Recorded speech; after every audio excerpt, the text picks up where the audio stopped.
With trucker strikes and rising inflation, food shortages are becoming a big problem. Don't let yourself get caught unprepared. Buy a food survival kit today from My Patriot Supply and save. Over 2,000 calories a day to keep you healthy and strong, with a 25-year shelf life to ensure it's ready for you when the shit hits the fan. Go to www.bit.ly/CMSPNfood, order your supplies today, and invest in yourself and your family now before it's too late. www.bit.ly/CMSPNfood, My Patriot Supply.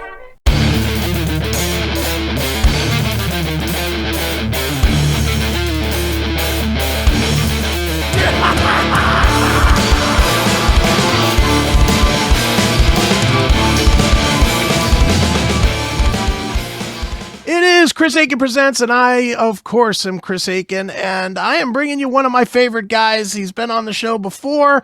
He's the singer sometimes of the Michael Schenker group. He is he's in about 100 different bands that you've heard, or he has been in 100 bands that you've definitely heard. And he's got this band called Black Swan, and I'm fascinated by this band because it's made up of guys that I know, yet it doesn't sound like any of those guys. You know, it has its own unique feel to it. So let's talk about Black Swan. New release called Generation Mind is out April the 8th. And the leader of that band, of course, is the vocalist, Mr. Robin McAuley. Robin, how are you, man? Chris, it's good to be back. Thanks for having me. I'm doing good. I'm doing great. Generation Mind is on YouTube. First single, followed, I think, last week by a second one, Eagles Fly. Sure. And the Generation Mind record album will drop April 8th. Very good. So coming at you very soon. Excellent. Now, Robin, just listening to it, like I said, kind of in the warm-up, the thing that I find most fascinating about you guys is when you put a super group together, there's usually a dominant sound. Usually it's, well, this sounds like this guy's old band, or this sounds like that. And I listen to this, I don't hear Winger, I don't hear Dokken, I don't hear MSG, I don't hear Ace Frehley. I just hear something fresh. It's familiar without sounding dated and like somebody else's band. And that's an accomplishment when you're so well known for, your various projects. So is that something that you guys kind of worked on purposely, or is it something that just sort of formed?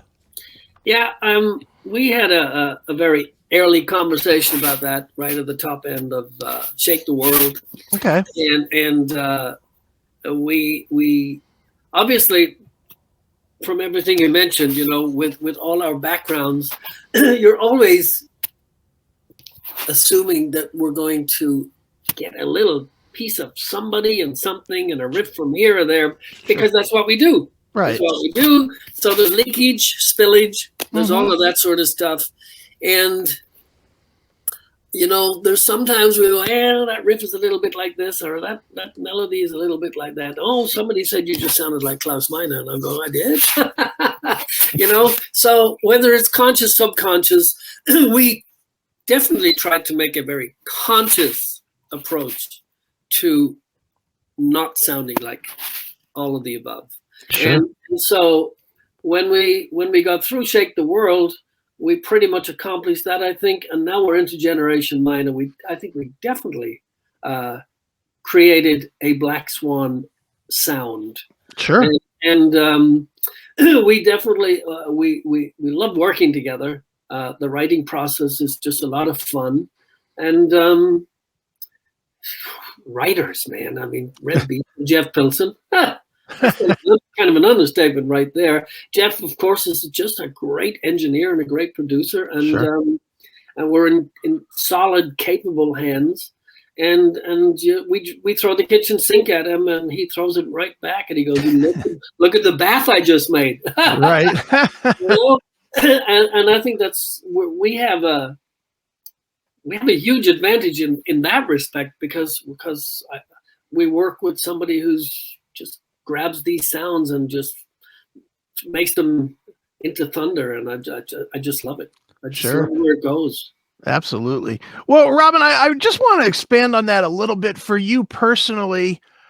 I have to imagine that to try to not sound like everything you've done for 30 years or 40 years or, is extremely difficult. Because what I'm imagining, and tell me if I'm wrong on this, when you developed your sound, when you developed what is the Robin McAuley sound, that was natural. This is what's coming out of my mouth. I'm a new singer. It just formed. Now you're actually making attempts to not sound like what was natural. I have to imagine that's not as simple as you're making it sound. No? I'm going to tell you right now, that's really good. I mean, that observation is almost correct. Okay. Almost correct. And I can't quote him exactly correctly, if that's exactly correctly. But I remember, Jeff, when we started recording Shake the World, he said, now I'm going to make you sound like you, as opposed to everything that you've done where there's always a little processing, there's always a little, it has to fit this sound because we're in this market and this market and this market, and has to sound like this if it's going to radio and so and so and so. And he goes, we're going to hear you. And I went, and I kind of went in a sort of a conceited fashion. I went, finally, right? Right. And Jeff basically lets me be me. And that's actually who I am. I can get up there, and of course, over the years, and I've done enough singing that I started to build on my style, whatever that is, and I start to find all my little idiosyncrasies in my vocals, where I can go, where I can't go, my abilities, my inabilities, and feeling comfortable in that box, like a ping pong box, Yeah, sure. like a tennis court, right? And you smack the ball around, and if you're outside the line, you're just it's fault, right? And so that's what I do. I've built this box, and I've continuously to try and stretch the boundaries of it as much as I am physically able to do, and I work within that, and I know those are my strengths in there, and that's really it's actually how I've always sang. I haven't always been captured in the studio singing like that, because and I not mean to digress here, but when I went into for years I've been doing other side projects with Brian Tishy and Brent Woods and Chris Slade from AC/DC. And they would go, dude, you have the perfect AC/DC voice. And I'd end up singing a whole bunch of AC/DC songs, and people would be going, never heard you do this before. Right. I never put any of that on record because it wasn't what I was doing. Sure. So I have always been told, dude, you sound like Rod Stewart because you have that scratchy kind of a vocal that you can turn on or turn off at will. Right. And I used to do tons of like Rod Stewart stuff back in my UK days, and had a blast doing it. And I could click that switch if I wanted to, because that's what the song asks for. So I've developed the ability to be able to do that. With Black Swan, I can just step up and go.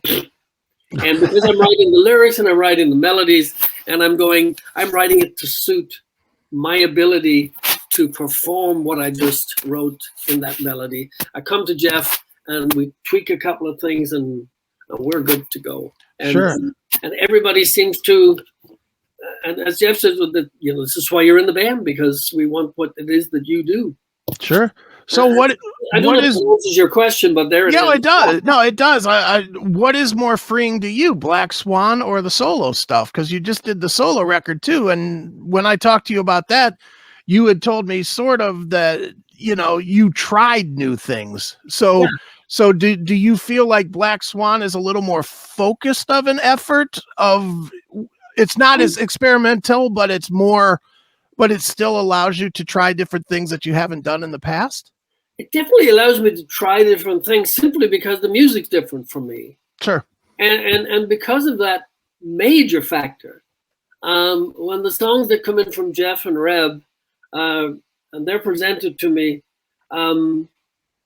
I instinctively know that I'm going to treat it a certain way, and my vocals are going to sound a certain way for that kind of a treatment. And when I'm working on my own stuff, I don't have to think this is Black Swan. I'm thinking, well, this is me, and now I can play with other areas of that tennis court I was talking about. Sure. You know, I'm going to play from the net throughout this entire album. I know I'm using these little analogies, but it's the only way I can explain it. Sure. And I'm going, I can play the more the defensive, offensive, and I'll be right up there slam dunking and all of that sort of stuff. And to me, it's great fun because simply it's your voice. It just moves around. And I love the fact that I have the freedom to do that. And hopefully, I'm just going to drop another one here. Hopefully, in the not too distant future, I've been working with this wonderful Italian composer, Max Di Carlo. Okay. And Max writes a lot of stuff for Netflix. He writes movie scores, and he wanted somebody with a voice like mine to come in and listen to what he was doing and seeing what would happen. And we've written half a dozen plus songs that are completely different. Now you're talking about, well, that's not your style and that's not your style. And my answer to that is, it's my style for this. Sure. Because now I can wear a different hat. I can think differently. I structure the whole thing differently to suit the music that's coming at me. And that is just a barrel of fun. Sure. Because, I mean, a guitar player tries new amps. He tries new pedals. He tries new sounds for the sole purpose of, I really want to try and get that sound. Sure. And I think a singer has the right and the ability to do the very same thing, to do something that he's never tried before. And that's what I love to do. Sure. Now, what is the end game for that project? Is that to put out a release, or is that to get picked up by Netflix, or what are you looking for to do? It's a combination. It's a combination of all of the above. Sound bites, whether it be for TV series, movies, and with the idea also of putting it all on a record. Okay. Yeah. Sure. So, and I'm not sure when it'll be done because we're doing it sort of in the wings because we're really busy. Sure. But when we come together, we get very focused and we go, this is just, people are not going to expect this. They're just not right. going to expect it. And it's stuff I don't want to put a label on it, but sounds that do it. I don't know if you're familiar with the Vikings. Yeah, absolutely. Series. So stuff like that. Wow. It's stuff that just goes the other way into sort of old style, sort of Western movies, that sort of sound. So it moves around a lot. There's even some very dark sort of vampire-ish stuff on there, which is just up my alley. I love that stuff. And so that's what it is. And I'm going, oh my God, this is probably some of the most fun I've had in a long time, because it really is a very different hat. Absolutely. Now, so anyway, it's a long way around the houses to answer your question, but it's the best way to explain it. You know, a guitar player using different amplifiers, using different pedals, effects pedals, because he wants a different sound, and I want to play around and see what I'm capable or not of. Sure. And you know, the other side of that too, Robin, which is the business side that we don't always talk about, but in today's world, you almost have to look to doing stuff for other things, whether it's movies or TV or video games or TikTok or whatever it would be, just because there's so much out there now. There's so many different roads that perhaps we just didn't get the opportunity to do before, or didn't even think about doing before, really, because you're so focused on this. Right. And you know, of course, there are those, I'm just going to jump the gun, there are those on the sidelines who will go, well, that didn't work for you, so I suppose you better try this. And I'm going, you know, take your negative shit and take a hike, you know. Right. And that's just for those envious people who wish that they had done it and they never did. I've never had the chance because they're just, you know, and I have no time for all of that. That's just That's just negative thinking. I just no time for that stuff. Well, and how are they going to come off negative to you? You've had a 40-year career singing songs. I mean, what's better than that? People, people, man, people. Right on, man. Yeah. Well, Robin, the interesting thing with moving it back to Black Swan is that for so many bands or projects, you get one record and you do it, and then you get a chance to go out and tour it a little bit and see what happens. And then if it has success, then obviously it gets picked up and you do a second one. Right. Certainly the pandemic killed that for you guys. I mean, you put out Shake the World and then boom, you shook the world right into lockdown. Just. And my little sister, not cutting across your bow, she had a long conversation. She lives in the UK and she goes, "That's just great. They released a record called Shake the World. I'm starting to think that, there was some kind of a prophecy here." Yeah. And then she goes, "We have a pandemic and you release another single called Big Disaster." And I just said to her, I said, "Please stop paying so much attention." Yeah, really. No, it is interesting that's how it went. But I mean, Robin, talk about the second release. I mean, I feel personally, I like Shake the World. I love Generation Mine. I think there's certainly a growth. How did you convince Frontiers that there was more to come, that Shake the World wasn't, the pinnacle, and that you deserved a second record? Oh, and that's easy. Oh my God, this is really easy. So I'll use a visual. It's called a contract. Oh. Nice. Yeah, I guess and it's easy. Like, contracts are just worth the piece of paper they're written on. Sure. You tear it up, or you go, you abide by it, and you go, oh. And we had enough. We had a very healthy, positive response to Shake the World. We had enough views on our YouTube channels, and we did a huge amount of interviews. We got great press, thank God, and thank you all for that. Enough that the record company would go, we need to do another record. Sure. We need to do another one. And here we are. And I think it's a great record. We had a lot of fun doing this one. Of course we went, can we make a better record than Shake the World? And you chat about it for about one sentence, and then you just go, forget we even said that, just let's get on with it. And that's kind of how we did, Reb and Jeff, extremely busy. Then I get an email from Jeff, and he goes, "Well, it's about that time again." Nice. True. And he said, "I think Reb's coming in about a week, maybe 2 weeks, and I will work out my time calendar with Reb. We'll get together. We'll go into the woodshed and start carving up some stuff, and then we'll drop stuff in your inbox and see how it goes."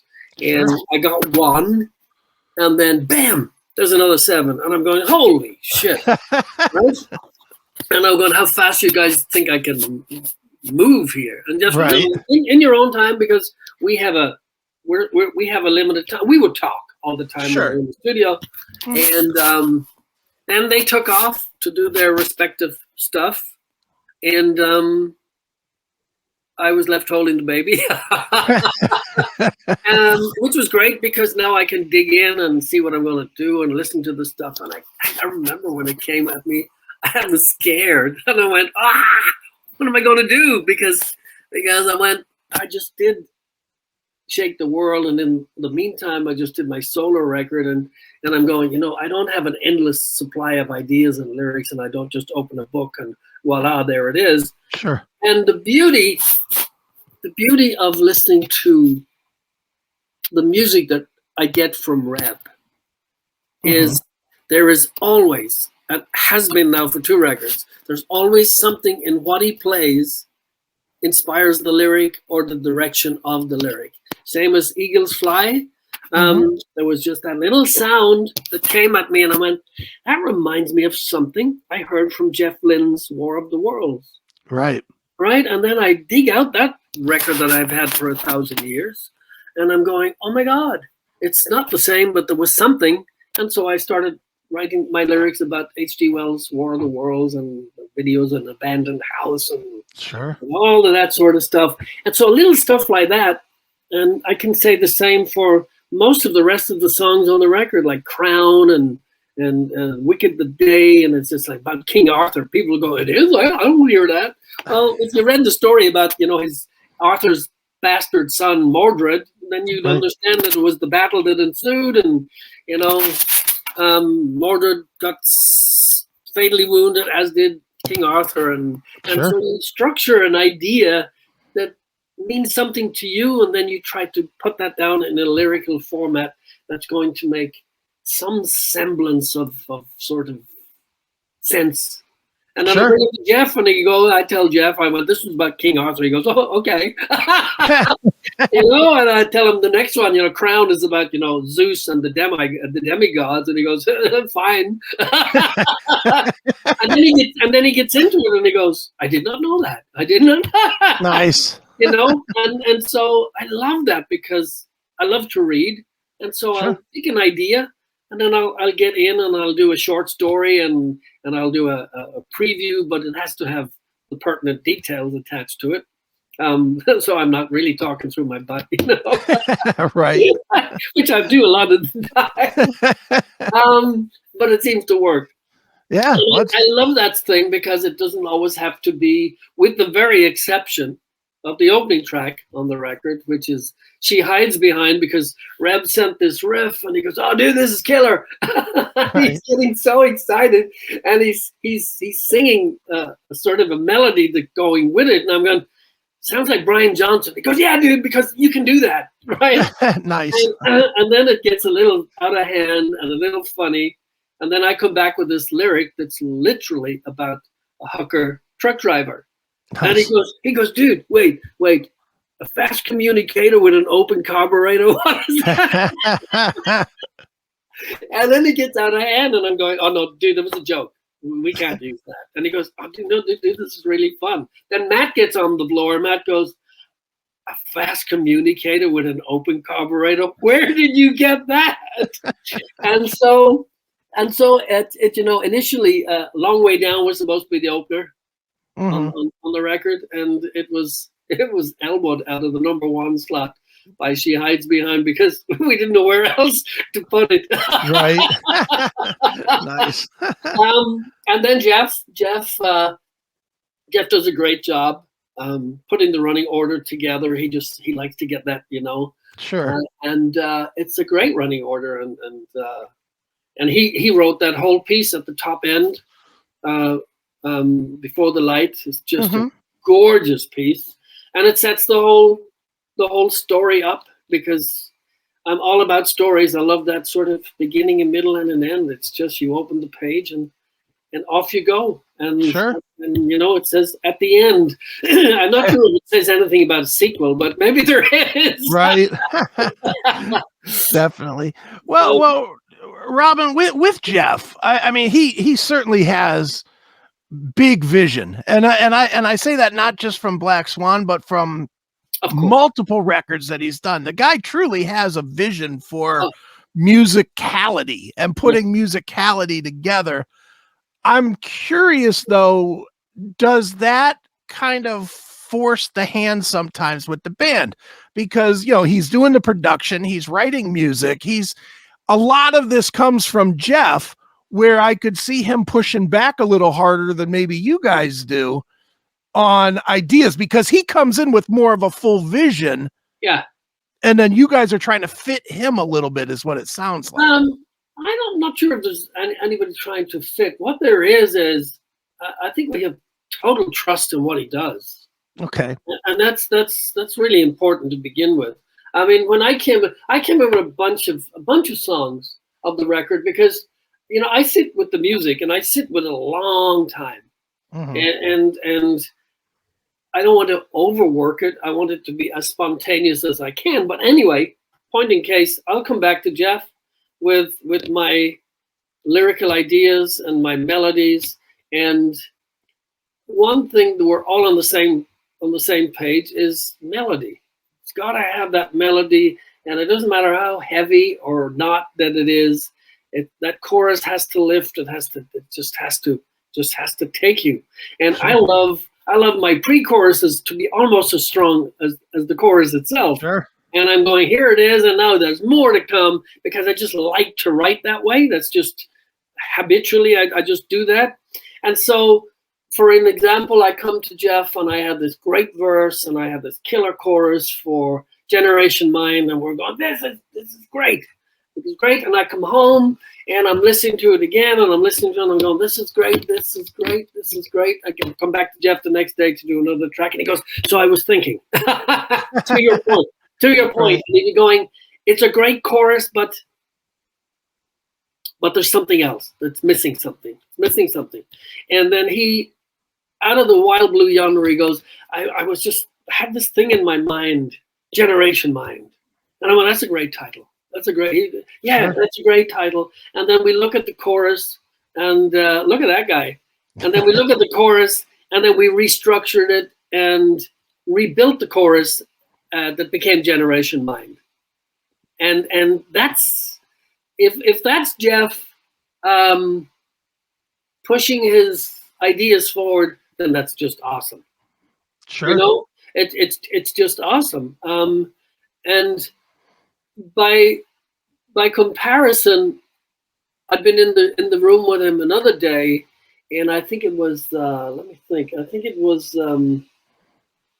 If I See You Cry, for example. So we had worked it, and we thought we were pretty solid on it. And the session was over, and I'm on my way home, and I'm pounding on my steering wheel, and I'm going, and I had my phone out, and I just hit record on the phone, and I started singing a completely different chorus.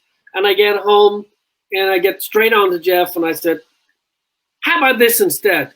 And he goes, oh, dude, I love you, man. This is much better. So we constantly got the shovel and the pick, and we're constantly digging and going, it's great. Can it be better? Sure. And maybe we get to the point where we, as I said earlier, we don't want to overwork it, because then you're just digging a big hole for yourself. You're going, it's great, leave well enough alone. But if it can be made better, we will really work on the music until we can get the best out of it. And that's what we do with every single song on there. Some we don't even touch at all. Some we don't touch at all because we're going, oh, this is good. And you just feel it. Others you go, we can do better. And that's part of the writing process. Sometimes you get it finished in a day. Sometimes you don't get it finished in a day. Right. And it doesn't always fly out the door. Go, that was easy. I wrote that in 15 minutes. No, you didn't. Right. You know? And that's okay. That's okay. Sure. So we totally trust him. We totally trust his ideas, because when it comes around full circle, I'm so glad I worked on that extra bit, because he has a great, easy way of going, you can do, I know there's something else in there, dig, you can do it. You can do it. And he loves to take what I have and run with it and listen to it, and then he go, just change that one thing there. That'll be better. And 9 times out of 10, it's just better. Sure. Is it more comfortable or easier working with Jeff and with Black Swan than, say, Schenker? And I'm not smashing on Schenker. I love Michael, but just for the fact that Black Swan is not focused on one guy. Schenker is always, the music, the fandom is focused on one guy, where this gives you a lot more freedom to, it doesn't have to match Robin McAuley. It doesn't have to match Reb Beach. It can be wide open because there's no expectation to it. That's exactly right. Michael spends a lot of time, a lot of quality time in his writing. And invariably, when that structure is created, that's what it is. This is it. This is it. And you write to it if you can and if you can't. With Black Swan, we can pull and push, and we dig into the song. And funny, excellent question, because when I first teamed up with Michael, All our early writing for Perfect Timing, for example, we wrote a ton of songs, and then we brought them all to Rudolph because we were demoing in Rudolph's house. And Rudolph would do the same thing. Rudolph would go, this is very good. Now I think here we can make it a little bit better. Okay. And he would always do that. He would go, so take it away, think about this, and then come back with something else. And I remember I used to set a goal for myself with every riff that Michael would bring to me. I used to challenge myself to see if I could write 3 different sets of lyrics and 3 completely different sets of melodies. Oh, wow. The same piece of music. And it drove me crazy, but it is possible because if Michael gave a piece of music to Gary Bardens or Graham Bonnet, for example, they will write what they hear and what they feel. And there's a high probability that it's not going to sound anything like what I will bring back. So you'll have 3 different songs right there on the spot from 3 different individuals who approach their writing in different ways. And so it makes it interesting when there's only one guy and you have to think of all different ways. It creates a different scenario, but in the Black Swan case, you have Jeff and you have Reb, and somebody said to me yesterday that they realized that Reb played that riff to 17 when he was only 15. Think about that. Wow. Think about that, right? Yeah. I mean, I can tell you that Michael Schenker was playing UFO riffs at the age of 14. Jeez. So you take those classic UFO songs that are still classic today, and he was only 14 when he wrote a lot of those riffs.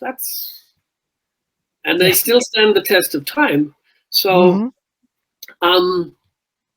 it's amazing. I mean, it's absolutely amazing. Will somebody be listening to Black Swan in 20 years from now? I hope so.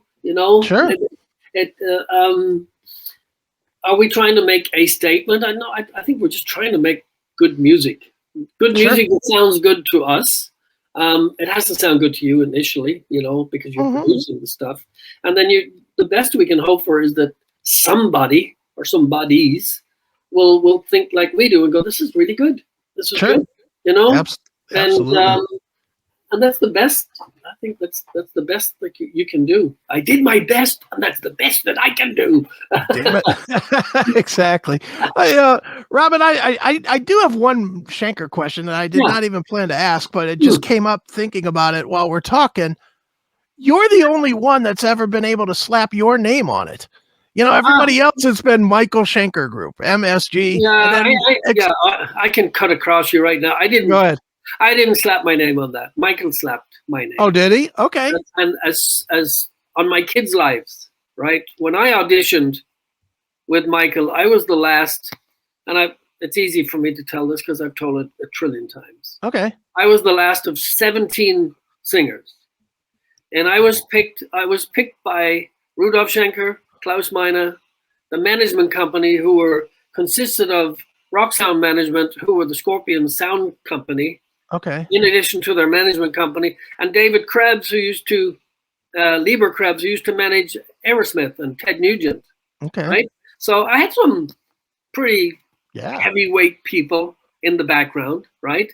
And I'm just Joe Blow out of Ireland, and I'm thinking, wet behind the ears. I had refused to join Schenker 4 years prior to that, and here I am back in the studio. I am sitting pretty. When I was back auditioning, I was sitting pretty with a top 10 hit in the UK charts that sold 2 million singles with a remake of Stairway to Heaven. Right. So as an arrogant little son of a bitch, I really didn't give a shit whether I was in MSD or not. Right. Because I didn't need to. But I loved Michael's playing because in my band Grand Prix, we were on the same record label with Chrysalis Records. So we were all very familiar with each other. Michael came to see a Grand Prix show. I got offered the gig. I was going out on tour. It wasn't a refusal. I couldn't. I had a commitment. I was contractually committed to tour with the band, and I could have been a real ass and just dumped on the band and go, sorry, dudes, you have to cancel the whole tour. I'm going to go to the studio and rehearse with Michael Schenker. Right. I didn't. I stuck to my guns and stuck to my commitment. And 4 years later, I got chosen to be Michael's new singer. Michael Schenker called me, and he said, I know how much you told me you love the MSG logo.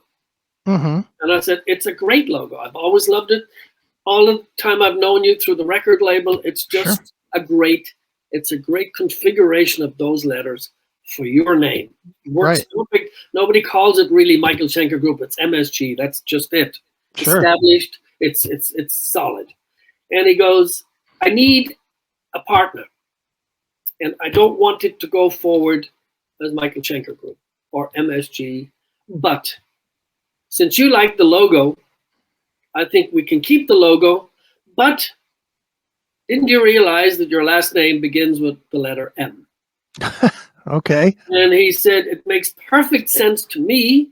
And I've discussed it with management that we change the name to McAuley Schenker Group. And I said, why would you change something that's so well established? And I said, the name is not, hear me, important to me. It's just not important. You stick with what works. You stick with what's established. People will instantly know who it is, no matter what.